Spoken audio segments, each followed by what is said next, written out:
One of the questions that I think every single one of us asks at some point in time in our lives is this: why is there evil and suffering in this world? Now, maybe you didn't ask that question in those exact words, but when bad things happen, it's really easy for you and for me to go to God with the why question.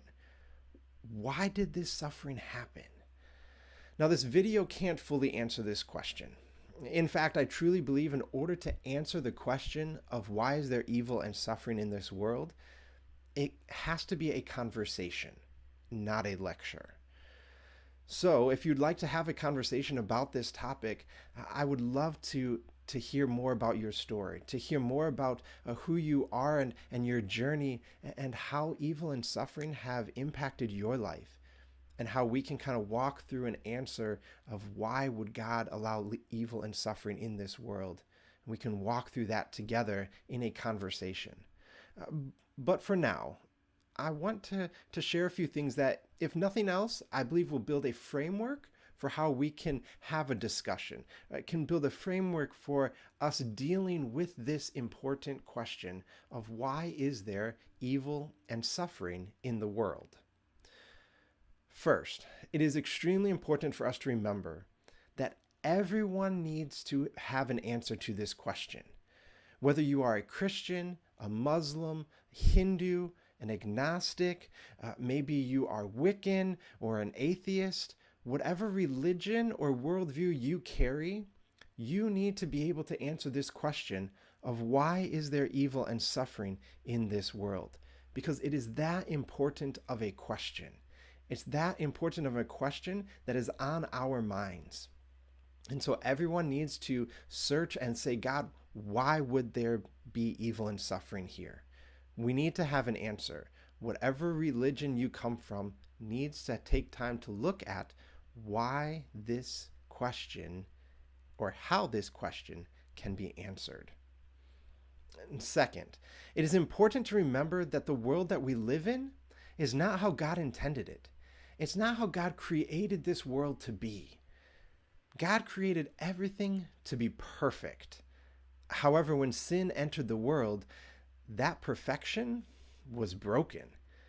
And we have and will continue to have to live with the consequences of that. And one of those consequences is evil and suffering in this world. It's a huge consequence that we've been dealing with. Next, there's no way to qualify evil. Here's what I mean. I don't mean that you can't know what is evil or what isn't evil. But what I'm saying is that if you're asking God to get rid of evil, you can't pick and choose what evil for him to get rid of. If we're asking him, why is there evil in this world and why won't you get rid of it, God? You are asking him to get rid of all of it, not just a little bit here and there.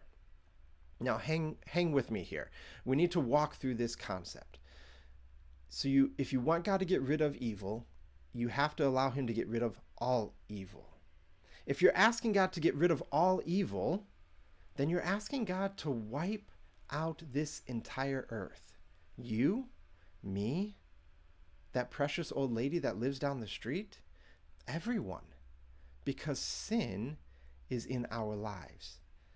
And we have all done evil. We are born with a sinful nature. But see, it doesn't just stop there. In fact, you would be asking God to not only get rid of all of us humans, but the entire earth itself. I mean, well, what about all those natural disasters out there? Don't they seem evil? Don't they bring about suffering in people's lives? They at least are not a symbol of perfection, which is how God created the world to be. That's for sure. So no matter what, there is no way for us to keep on living here on earth if we want God to get rid of evil and suffering. So what now? I mean, this is a pretty depressing place to live. If that's all we have, if that's the only thing that we can live with, this idea that God will have to get rid of everything, I don't know if that's a world that I want to live in. That's a pretty depressing place to be. But God does offer an answer.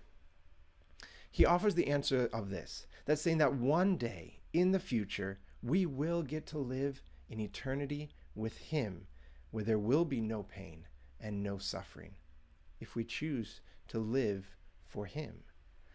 So His answer to why don't you get rid of evil and suffering is simple.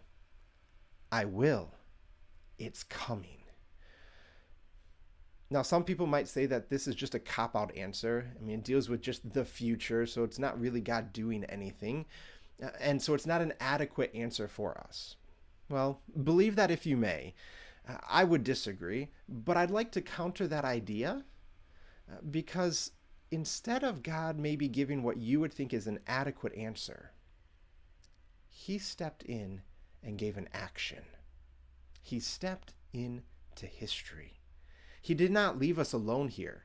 Jesus came to this earth to live as a human. He experienced the sufferings that we experience. He lived in this same world.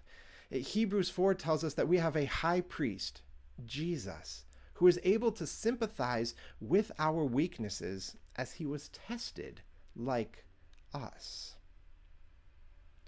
Ultimately, he came to die in our place.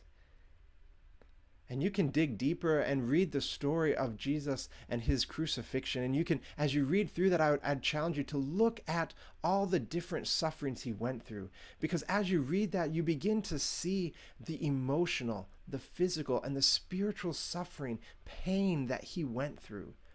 And as you see that, you will begin to see him as a God who is willing to experience the depth of suffering and evils in this world. You see, he's not one that doesn't know what we're going through, because he has experienced the pain, the evil, and the suffering himself. What other person would do this if they didn't have to? What other God did this for all humans, to experience suffering simply because he wanted to have a relationship with us and eventually take us to a place where there will be no evil, where there will be no suffering? You see, the question of evil and suffering ultimately boils down to having a choice to trust. Do you trust God enough to run to him when you come to evils and sufferings? Or does the lack of trust allow evil and suffering to push you away from God, away from his loving and accepting arms? Choose today to run towards him.